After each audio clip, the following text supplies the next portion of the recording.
Donald Trump prepara una sorpresa a nivel mundial. ¿De qué se trata esta sorpresa? ¿Regalito de Navidad?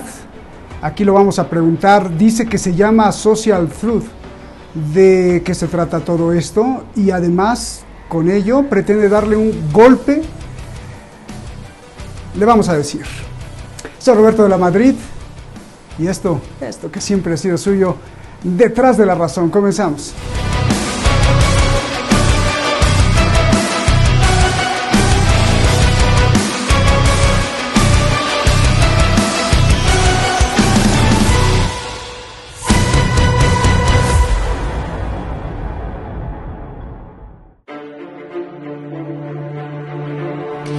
Esta es TMTG. La T de Trump, la M de Media, la T de Technology y la G de Group. Trump Media and Technology Group, o T-Media Tech. En español sería Grupo Trump de Medios y Tecnología. Es la empresa de Donald Trump con la que quiere enfrentarse a los monstruos del Big Tech, los gigantes de la tecnología. TMTG fue creada este año después de esto. We want Trump! We want Trump! Take it now! Treason! Treason! Treason! Our capital!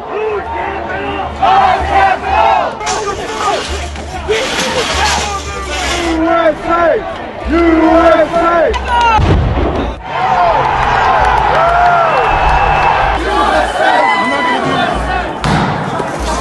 Never give up, we will never concede.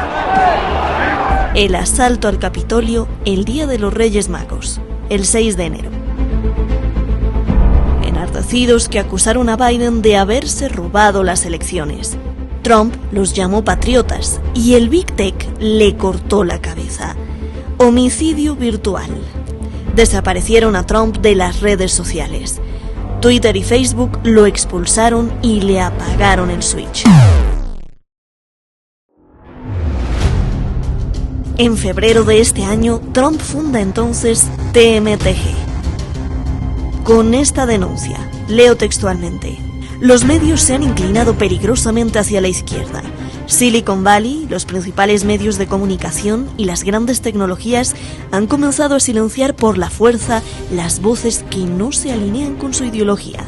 Las plataformas de Big Tech desmonetizan, estrangulan y cancelan a aquellos que se desvían de la narrativa principal.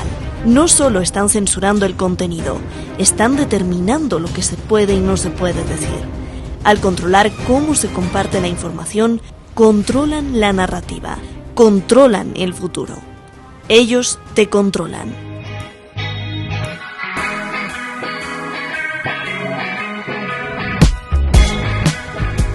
Este octubre pasado, la empresa de Trump lanza algo que puede dar escalofríos: Social Truth. En español sería la red de la verdad o verdad social. Es una red social con la que pretende golpear a Twitter y Facebook, al prometer que en su sitio habrá libertad total. Trump dijo que esto resistiría la tiranía de la tecnología porque no podía ser que vivamos en un mundo donde a los talibanes se le dé gran presencia en Twitter y a él se le silencie.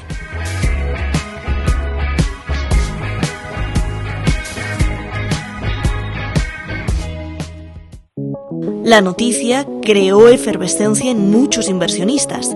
En octubre las acciones se dispararon en más de 1.200%, proyectando el valor de la empresa de Trump a los $8.200 millones. Social Truth incluso ya tiene una app en Apple Store, en preorden. La bomba pretende ser inaugurada en el primer trimestre de este año nuevo 2022, justo antes de las elecciones de Estados Unidos, lo que está poniendo incómodos a muchos en el Congreso. La compañía de Trump ya tiene problemas. El gobierno de Estados Unidos está investigando a Digital World Acquisition Corp., una compañía llamada de adquisición que se fusionó con la de Trump para que legalmente pudiera cotizar en la bolsa sin tener el tiempo ni los requisitos tradicionales. Este tipo de empresas se llaman SPAC o empresas de adquisición. Son controvertidas, pero legales, desde 1990.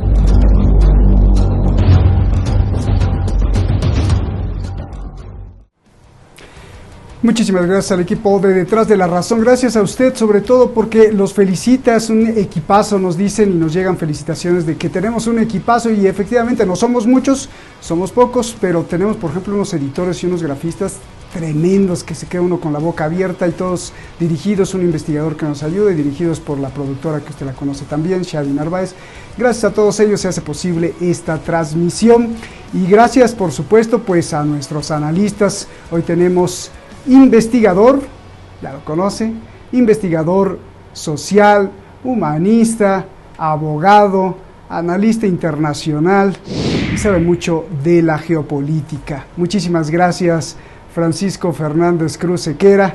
Gracias por estar aquí, escritor sobre todo, que tienes decenas de libros cada vez que se venden y se venden más ahí en todas las redes sociales. Muchísimas gracias por estar aquí, un abrazo, hermano. Juan Carlos Barrón, un académico muy serio de la máxima casa de estudios en México, la Universidad Nacional Autónoma de México, que pues se la ha pasado investigando justamente lo que hay allá atrás del mundo virtual, esta red de Twitter y la red de cómo se comportan pues los que tuitean y los que no tuitean y cómo se comporta también el espectador del Twitter. Sabe bastante acerca de esto. Gracias, Juan Carlos, por estar aquí. Gracias a los dos y comienzo contigo, Francisco. A ver, ¿podrá esta arma geopolítica, la de Donald Trump, enfrentar al Big Tech y cambiar la ecuación política y social, no solo en Estados Unidos, sino en todo el mundo? Por favor. Lo primero es enviarte un afectuoso saludo a ti, a la audiencia y por supuesto a Juan Carlos, con quien no había tenido el honor de coincidir y me alegro de hacerlo en el programa de hoy. Cuando me has presentado pensé que le estabas presentando a él, porque hablabas tan bien de mí que digo, no puedo ser yo, seguro que es Juan Carlos, ¿no? Luego me doy cuenta que hablar de mí, digo, se nota que somos hermanos, amigos, y que la cosa aquí exagera, pero bueno, vamos a dejarlo así. Libros 16, no hay decenas de mandatos. Yo voy a tratar de ubicar en esta primera intervención la cuestión, porque mezclamos la palabra Trump con redes sociales y eso se presta a la demagogia pensando en un tipo con cuernos que asalta el Capitolio, otro que le pega un tiro a no sé quién, y a un montón de cosas que realmente son del orden de lo anecdótico, pero no del orden de lo categórico, no tienen categoría política, son mera anécdota. ¿En dónde nos encontramos? Nos encontramos en que no hace muchos años se inventó un chisme que se llama smartphone. Y eso hizo que de repente casi todo el mundo, en cualquier lugar del mundo, Mogadiscio, por ejemplo, un niño de 10 años tuviese un terminal telefónico, un smartphone, un ordenador en la mano, con el que podías funcionar como sistema de alerta y detección temprana de los helicópteros norteamericanos desplegados en la zona para combatir el terrorismo islámico. Y de repente hacían las veces de radar. Y aquello funcionó, tanto es así que fue una derrota de las fuerzas militares norteamericanas en Mogadiscio que luego se ha llevado al cine. Bien. Por lo tanto, estamos hablando de otra cosa. Estamos hablando de redes sociales. Y redes sociales nos lleva a otro escenario, que es el escenario de las guerras de cuarta, de quinta generación, de eso que hemos dado en llamar las guerras híbridas, que implican e incorporan ese concepto, que en gran medida ese otro, un concepto anterior que los polemólogos habían manejado, que es el de la guerra asimétrica, y a un escenario en el que el conflicto se vuelca no solamente en el ámbito del exterior entre estados, sino también en el ámbito entre las grandes corporaciones y en el ámbito de lo interior dentro de los estados. Y ahora tenemos que ver de qué manera en la sociedad norteamericana la utilización y la instrumentalización en los medios de información para fabricar noticias, para inventarse noticias o para seguir manipulando a ese hombre universal que mantiene una ideología puramente fabricada desde las grandes corporaciones transnacionales y desde los grandes centros de poder que viven unas creencias. Voy a poner un ejemplo alejado de nuestro tema. todo lo que se desarrolla y se cree en Europa Occidental respecto del conflicto del Donbass de Ucrania es inexacto o directamente mentira. Bien, en el caso que tenemos en Estados Unidos, tenemos dos sociedades, dos grupos de poder, dos corrientes de poder completamente enfrentadas. Y a veces, dentro de cada uno de esos grupos, a su vez hay también grupos enfrentados entre sí que solamente son meros coincidentes en un aspecto u otro. Ejemplo, tenemos un grupo que es el norteamericano, blanco, anglosajón, protestante, que coincide en una mentalidad evangélica de apoyo a Israel, por ejemplo, con las nuevas minorías de origen latino que son también de confesión evangélica, que pueden discrepar a lo mejor en la visión de la cuestión inmigratoria, pero coinciden en su apoyo a la causa de Israel. Es decir, que la realidad es muy poliédrica y muy diversa. Dentro de eso, entre esos dos grandes grupos, en ese smartphone que todos manejamos, han aparecido unas cosas que llamamos aplicaciones, redes sociales, Instagram, Twitter, Facebook, que ya hemos hablado detrás de la razón hace un par de años o 3 sobre quiénes eran las personas que los gestionaban, dónde vivían, a qué confesión religiosa pertenecían, cuál era su visión del mundo.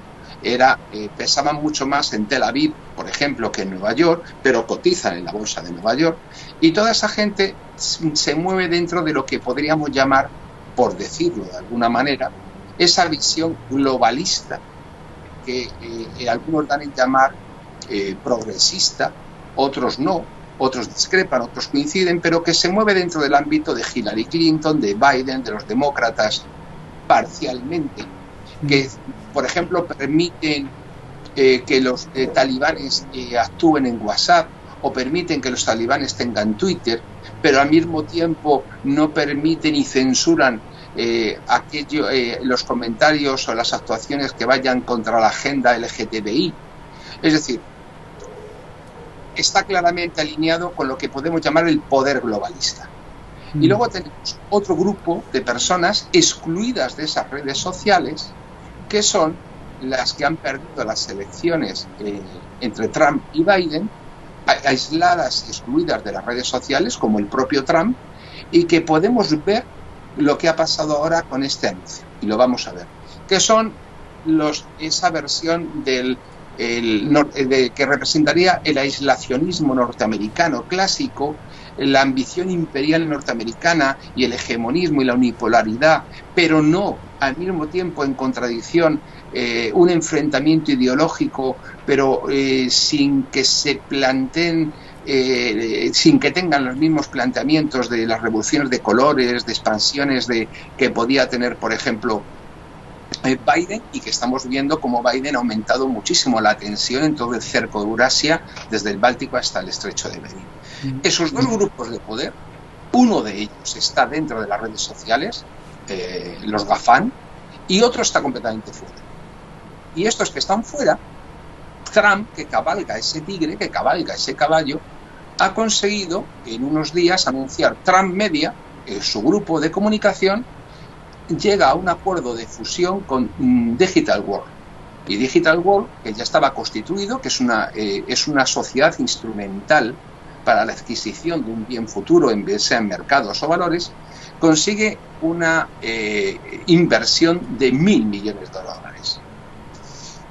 En paralelo a esto, hoy se anuncia que por parte de la Comisión de Mercado de Bolsa y Valores, la investigación del origen de ese dinero para ver que si puede ser ilegal, es decir, una investigación prospectiva.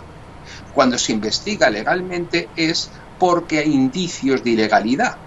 Pero en este caso, ya desde Bloomberg, O'Brien y desde las bancadas demócratas del Congreso, se pide que se investigue y esa agencia federal lo hace de forma directa. ¿Por qué? Porque ¿cuál es el gran temor? El gran temor es que pudieran hacer una serie de redes sociales que, al margen de su utilización eventual por Trump en la candidatura de 2024 para esas elecciones, pudieran abrir una ruptura al monopolio de la información. ¿Qué pasa si a Roberto de la Madrid le dejan de censurar en YouTube detrás de la razón. ¿Qué ocurriría si pudiésemos expresar nuestras opiniones sin que mañana este programa pudiera ser cancelado directamente? Se rompería una cosa que habían conseguido. Habían conseguido corregir el fallo que suponía Internet. Internet supuso la pérdida del monopolio de la información por los 7 grandes grupos internacionales que lo controlan. La aparición de las redes sociales supuso la vuelta al redil. Ahora vais a hablar los que queramos que habléis. ¿Por qué pueden hablar, por ejemplo, movimientos supremacistas blancos, el Ku Klux Klan, o por qué pueden hablar los talibanes? Porque saben perfectamente que no tienen recorrido entre la población normal, no tienen capacidad para generar opinión pública, pero sí justifican la coartada de que os damos libertad de expresión.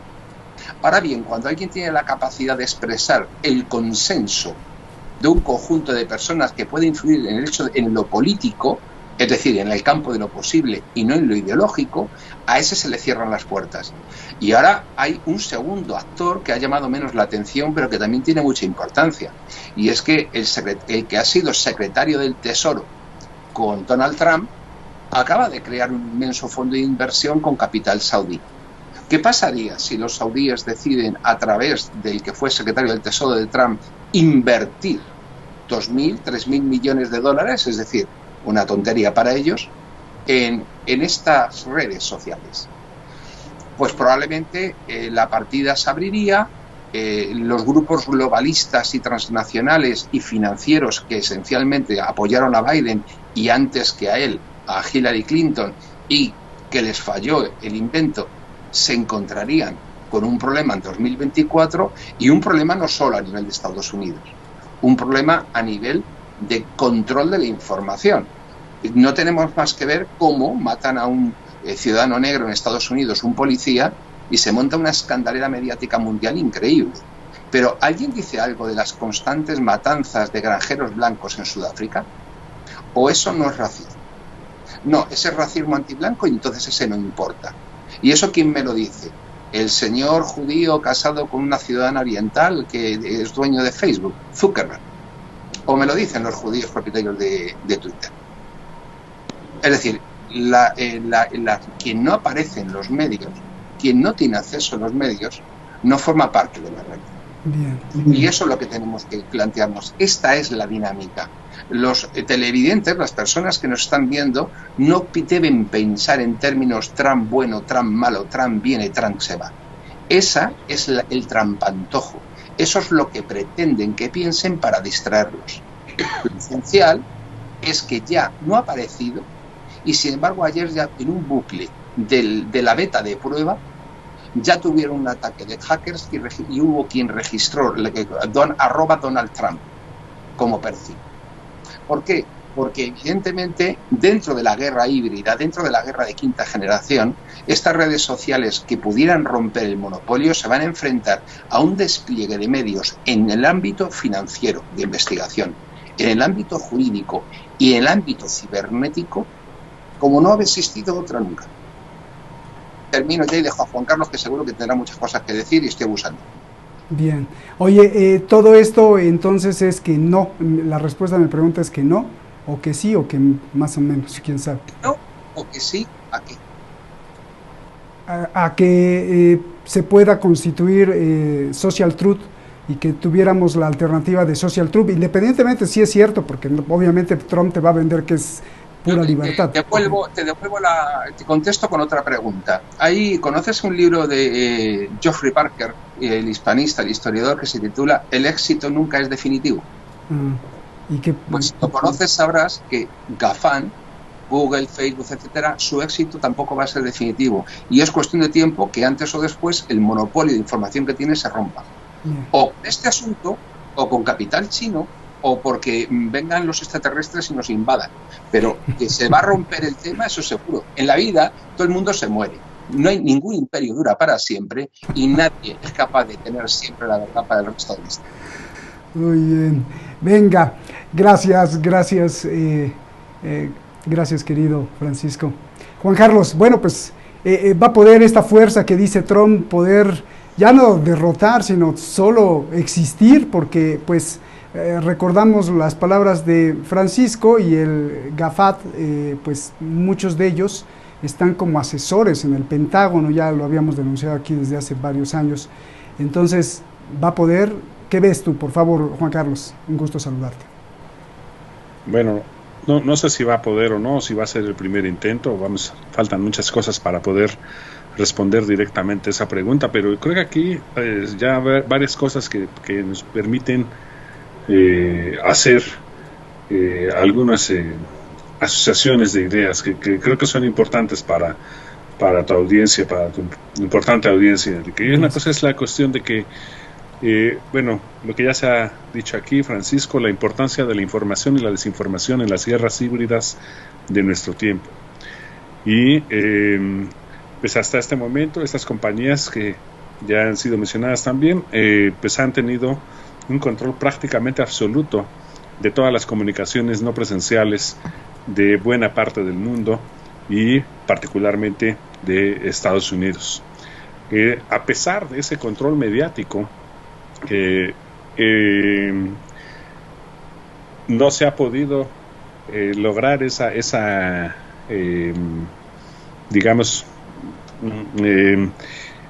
consenso social que estos personajes quisieran o hubieran querido enviar, con su supuesta racionalidad, con su supuesta convencimiento, con toda la parafernalia que acompaña a esta cuestión. Lo cierto es que la infodemia ha traído consigo una cultura de la cancelación. Esta cultura de la cancelación está produciendo que una gran pluralidad de ideas, que una gran diversidad política sea puesta en una caja muy pequeña, como si fuera explicada a partir de ellos, además, ¿no? Cosa que es un elemento de propaganda bastante funcional. Se ha demostrado en varias ocasiones que funciona muy bien, pero que eso no la hace inexpugnable ni tampoco verdad, ¿no? Que a pesar de lo difícil que pueda en este momento resultar enfrentarse a esta cuestión, pues lo que estamos observando en esta cultura de la cancelación, en esta gran entramado social, digital, de información, es pues un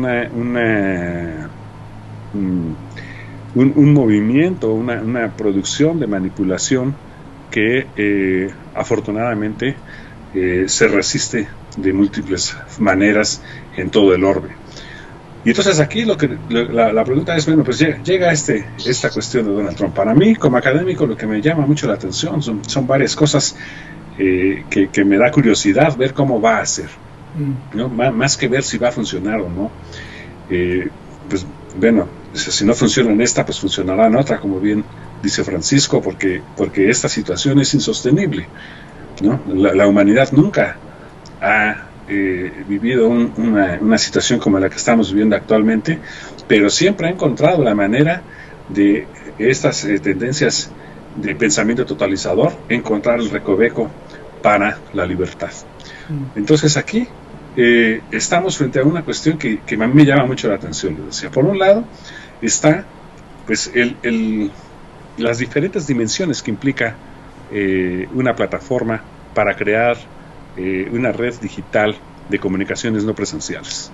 En este momento estamos hablando de que Twitter y Facebook, que son dos empresas de muy distinto tamaño y de muy distinta índole, estamos hablando de que están teniendo alrededor de 200 millones de usuarios, casi 200 millones de usuarios en el caso de Facebook, más de 200 millones de usuarios en el caso de Twitter, que en Estados Unidos. Y esa es la disputa. Estamos hablando de que hay, debido a esta cultura de la cancelación, estas redes sociales están construyendo una inmensa red de una especie de corrección política que vemos cómo se rompe de diferentes maneras, con diferente uso de palabras, diferente uso de imágenes, memes que vienen de otras plataformas y que entran y que van creando estas rupturas, pero que como yo las estudio como campos programáticos, es decir, cómo funciona el intento de manipulación a través de programar la información que se nos entrega y la desinformación que se nos entrega. Entonces, estos campos programáticos están, según mis estudios, están trabajando en el área del entretenimiento, el área del comercio, de las ventas, de los negocios, el área de la conexión-desconexión de gente y en la idea de la información, que es algo también que es particularmente puntilloso. Entonces, bueno, me voy a enfocar en la cuestión del negocio en este momento. Estamos hablando de un negocio, en el caso para sostener a las redes sociales actuales, hay una inversión en servidores en Estados Unidos calculada en 21 millones de dólares, billones en dólares. Las proyecciones hacen que para 2024 podría esto multiplicarse, es decir, que tenga que haber, eso es lo que quiere decir, que tenga que haber en 2 años una inversión de 100 billones de dólares. ¿Por qué? ¿En dónde está toda esa inversión que no vemos para que pueda existir una plataforma social? Pues está en servidores, está en centros de datos, está en cables, está en dispositivos mediadores, servicios, personal, redes de infraestructura, y toda esa red de infraestructura es física. Aunque nosotros estamos adentro del Internet y estamos imaginando todo esto y estamos hablando como si estuviéramos frente a frente, en realidad lo que está pasando es que está todo esto mediado a través de una infraestructura física, que es una inversión y que, como bien decía Francisco, pues es cosa nada más de que entren nuevos inversionistas para que cambien las reglas del juego. Y entonces, la pregunta que nos hacemos es, ¿qué es una plataforma o una red social? Lo que llamamos una red social. Pues va a ser una oportunidad de negocio, va a ser un fandom, un movimiento social cultural, va a ser una estrategia de contrarrestar información de otros grupos, va a ser todo eso junto. Y entonces este negocio llega y va a abrir una brecha justo en donde, como ya se ha dicho, pues digamos, el partido ha sido definido por goleada, pero ahorita, en este momento, podría cambiar las reglas. ¿Llega este negocio a tiempo? ¿Llega demasiado tarde? ¿Es una gran oportunidad? ¿Tendrá que ser diferente? ¿Cómo funcionará una red social libre de censura? ¿Estará libre de censura? Ojalá que realmente pueda cumplir con el número de expectativas, porque hay un amplio sector de la población que está buscando expresarse y que está encontrando los canales para hacerlo. Y entonces nos preguntamos, ¿será esto un movimiento territorial? Generalmente los movimientos sociales, cuando se estudian, pues se estudian en función de un territorio. Sin embargo, sabemos, por ejemplo, que a través del fandom y de otros fenómenos de las redes, pues lo primero que ocurre es una desterritorialización de esa cultura o de ese movimiento, de esa ideología. Aquí tenemos en varias partes del mundo puntos que nos hacen ver que pues hay una convergencia de ideas en diferentes puntos del planeta. Esta desterritorialización, ¿a dónde nos llevará? ¿Cómo serán estos millones de usuarios? ¿En qué idioma se podrá hacer? ¿Será un fenómeno completamente estadounidense y que se quede en ese aislacionismo tradicional, o podrá aprovechar su potencial que tiene en otras latitudes? Entonces, a mí lo que me da más que respuestas a la interesante pregunta que nos haces, a mí lo que me da es una enorme curiosidad. Me planteo un montón de preguntas sobre el potencial que se podría abrir, y que coincido con Francisco. Pues bueno, no sabemos si en esta ocasión será, pero sabemos que tendrá que pasar, porque no podemos vivir adentro de un espacio en donde la cultura de la cancelación y la infodemia estén definiendo la manera en la que podamos pues establecer nuestra forma de vida, nuestras formas de comunicación y sobre todo nuestra aspiración de libertad en un siglo XXI en donde pues ha tomado esta palabra un nuevo significado, sobre todo en el terreno no presencial. Entonces, pues bueno, yo quisiera dejarlo por el momento allí. Bien. Perdón por no responder, sino preguntar más. Pero, de eso se trata. Pero bueno. De eso se trata, y qué bueno que indicaste esto, porque se nos estaba olvidando que los cablezotes que van por debajo del Atlántico y del Pacífico, que la mayoría salen de Estados Unidos, pues son cuidados también por submarinos nucleares para que no los corten y no haya sabotaje. Entonces todo eso cuesta miles de millones de dólares. Antes de ir con Francisco, Juan Carlos, te pregunto 3 cosas. ¿Qué es esto del Phantom? ¿Algo dijiste? Fandom. 2, ¿qué es esto de la cultura de la cancelación? Para que nuestro público también y yo lo entendamos mejor. ¿Y qué es esto de lo programático? Son cosas así como que, ay Dios, está muy profundo. Por favor, explícanos. Te agradezco las preguntas y bueno, sí, son conceptos que utilizamos para estudiar el funcionamiento de la sociedad adentro de las plataformas digitales. El fandom es un fenómeno que se ha usado generalmente para referirse a los aficionados, a las aficiones a los deportes, y de cómo pues los aficionados a los deportes pasaron de vivir su pasión de manera presencial en los estadios y otros lugares a moverse a las plataformas, lo cual ha provocado un fenómeno que llamamos murdoquización, que es asignar un rol pasivo a las aficiones, asignar un rol pasivo a la audiencia de los deportes, de tal manera que ya no se involucren otros elementos ideológicos, sino que sea nada más, pues, digamos, la pasión por el resultado o la discusión de elementos técnicos del juego, pero sin que tenga, digamos, como si le quitaras toda la otra parte, la parte política que tiene el apoyar a un equipo de fútbol o el apoyar a una selección, qué sé yo, ¿no? Entonces, al asignar a las audiencias un rol pasivo frente a todo este mundo de los deportes, es lo que llamamos el fandom digital.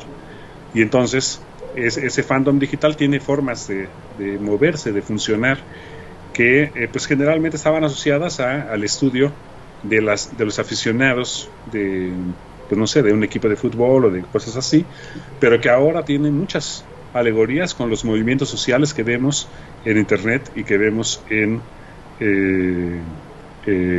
las plataformas digitales, sobre todo en plataformas que no tienen adentro la cultura de la cancelación, antes de explicar qué es la cultura de la cancelación, como 4chan, etc. Okay. Ahora, adentro de la cultura de la cancelación, lo que tenemos es precisamente lo que mencionaba Francisco, que pasó con Donald Trump, y que es como el emblema de la cultura de la cancelación, que es lo que se puede decir y lo que no se puede decir. La corrección política ha llevado al extremo. Entonces ahora pues hay un grupo de movimientos sociales, cada vez de manera más generalizada, que lo que piden es que la gente no se exprese libremente. Ya no es que me dejen expresarme, sino es te exijo que no te expreses. Y viene pues en múltiples formas, ¿no? Desde, por ejemplo, la cuestión del uso del género en el lenguaje, en la prohibición de ciertas palabras porque son homofóbicas supuestamente, por ciertas palabras porque son denigrantes para ciertos grupos sociales, y entonces empieza a castigar Facebook, empieza a castigar Twitter, empieza a decir, no, es que esto no lo puedes decir, usaste esta palabra, usaste esta imagen, metiste estas cosas, y entonces, pues bueno, una experiencia que ha vivido detrás de la razón hasta sus últimas consecuencias, pero que efectivamente se trata cuando soñábamos con el Internet antes de que naciera, o antes de que naciera esto que hemos visto en la última década más bien, soñábamos con un espacio de libertad, libertad de conocimiento, libertad de expresión, y lo que está ocurriendo es su contrario, que es esto que llamamos técnicamente cultura de la cancelación, que haya pequeños grupos que además son muy pequeños pero muy dominantes, que hacen y que se suelen adjudicar el derecho de decir qué es lo que se puede decir y qué es lo que no se puede decir en las redes sociales. Lo que se estudia es decir a sí mismos qué es lo que nos informan a los demás, lo que es correcto y lo que es incorrecto a la hora de expresarse. Y entonces eso es lo que llamamos cultura de la cancelación. Y los campos programáticos, pues es un concepto que yo utilizo para estudiar la comunicación al interior de lo que yo llamo el territorio no presencial, que es el ciberespacio. Y esos campos programáticos hacen que nosotros actuemos de cierto modo cuando estamos en un ambiente digital. Esto analógicamente en la vida real es fácil de explicar. Nosotros cuando entramos a una iglesia o cuando entramos a un estadio o cuando entramos a una escuela, de alguna manera sabemos cómo tenemos que comportarnos adentro de esos recintos, y si no sabemos, entonces estamos a la expectativa para comprender cómo funciona la sociedad al interior de ese espacio. Y entonces la pregunta es, ¿cómo pasa eso en el ciberespacio? Eso es lo que conduce mi investigación. Y entonces mi pista son los campos programáticos. ¿Cómo cambia nuestra interacción dependiendo del espacio que nos brinda Facebook, o del espacio que nos brinda YouTube, o del espacio que nos brinda Twitter, o otras redes sociales, TikTok, qué sé yo? Y entonces, pues ese es lo que yo estoy estudiando en este momento, que funciona como una especie de programa. No voy a decir manipulación, no es determinista, porque afortunadamente pues está nuestro criterio, está nuestra libertad. Sin embargo, pues hay ciertas disposiciones que hacen que sin darnos cuenta, o casi sin darnos cuenta, empecemos a actuar conforme a las reglas que se nos están planteando y conforme al lenguaje que se nos está planteando, y abandonemos de manera muy sutil, casi natural, entre comillas, pues nuestra manera espontánea de comunicarnos. Está genial lo que estás diciendo, me deja con la boca abierta porque me imaginé, le vamos a poner programaticos. Los programaticos son una especie de monitos virtuales que se están saltando el muro de la realidad virtual a la realidad real, digamos, y se le está metiendo al cerebro a la gente, porque aunque digas que no es manipulación, la otra vez iba caminando, alguien me empujó y me dijo, póngase la mascarilla, y efectivamente esa sutileza que estás hablando, Juan Carlos, se está transminando, se está filtrando del mundo virtual, de la opinión y de cómo comportarse en ciertas áreas al mundo físico, y eso es gravísimo. También te van a matar los hinchas de las Chivas del Guadalajara, o del Club América, o del Barcelona, o del Madrid, porque pues estás diciendo que prácticamente a los grandes les conviene la sociedad pasiva, los fans pasivos. Ustedes no hablen. Gracias, Juan Carlos. Francisco, bueno, pues hay muchas cosas aquí que replicar, y a mí me da miedo lo que dijiste tú. Me da mucho miedo porque dices, bueno, hay que cambiar, va a pasar, porque de alguna forma una alternativa es que cambien las reglas del juego con los inversionistas, por ejemplo, y mencionaste los saudíes, pero pues los saudíes, hablando de la política de cancelación, son implacables, ¿no? Imagínate si cae en manos el internet, pues es lo mismo, ¿no? Es lo mismo, peor, estamos atrapados. Así mataron a Jamal Khashoggi, no, ese no me conviene, mátenlo adentro del propio consulado, y si así lo matan, pues también van a cercenar y van a romper todo la gente que no hable bien, según ellos, dentro de una red que ellos estén financiando o que pudieran financiar. Imagínate si cae en manos de todos esos extremistas, que pues los otros no solo son extremistas, también son hipócritas. Estamos atrapados entonces, Francisco.